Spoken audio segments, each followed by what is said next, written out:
Deesa railway station પર એક ગંભીર પરિસ્થિતિ સર્જાઈ છે। ફૂડ કોર્પોરેશન ઓફ ઇન્ડિયા દ્વારા લાવવામાં આવેલ ઘઉંનો જથ્થો ઉતારવાની કામગીરી અટકી પડી।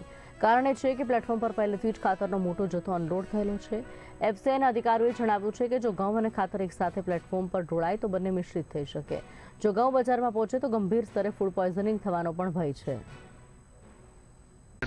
મારે અહીંયા સવારે આવેલી છે એફસીઆઈની રેક અને અહીંયા પ્લેસમેન્ટ આપી દીધો છતાં બી અમારી પાસે કોઈ જગ્યા નથી ખાલી કરવાની, ગલી બી નથી મૂકવામાં આવી અમારે અહીંયા।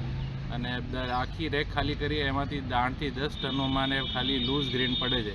હવે લૂઝ ગ્રેન એફસીઆઈને બી નુકસાન જાય છે અને આગળ બી મિક્સ થઈને સરકારમાં ડિસ્ટ્રીબ્યુટ થશે પીડીએસમાં। પીડીએસ એટલે ગરીબોને જશે અને મિડ ડે સ્કૂલમાં બી જશે, એ બાળકોના પેટમાં જાય। એના લીધે ફૂડ પોઈઝનિંગ આગળ થઈ છે તો એનો જિમ્મેદાર કોણ રહેશે?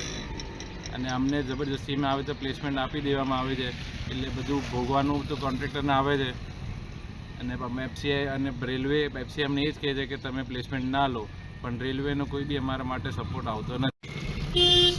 सर ये प्लेसमेंट दिया हुआ है पर काम नहीं हो पा रहा है क्योंकि प्लेटफॉर्म पूरा भरा हुआ है और हमारा नुकसान हो रहा है। डीसी लगता है, एफसीआई को बार बार नुकसान होता है। हमने 5-6 रैक ऐसी परिस्थिति में करी है। में खाने का ग्रेन है इसलिए क्वालिटी का मैटर भी हो सकता है, इसलिए हमारा निवेदन है कि पूरा कंप्लीट होने के बाद हमको ये काम शुरू करें। अब हमने टाइम टू टाइम लिखित में दिया हुआ है।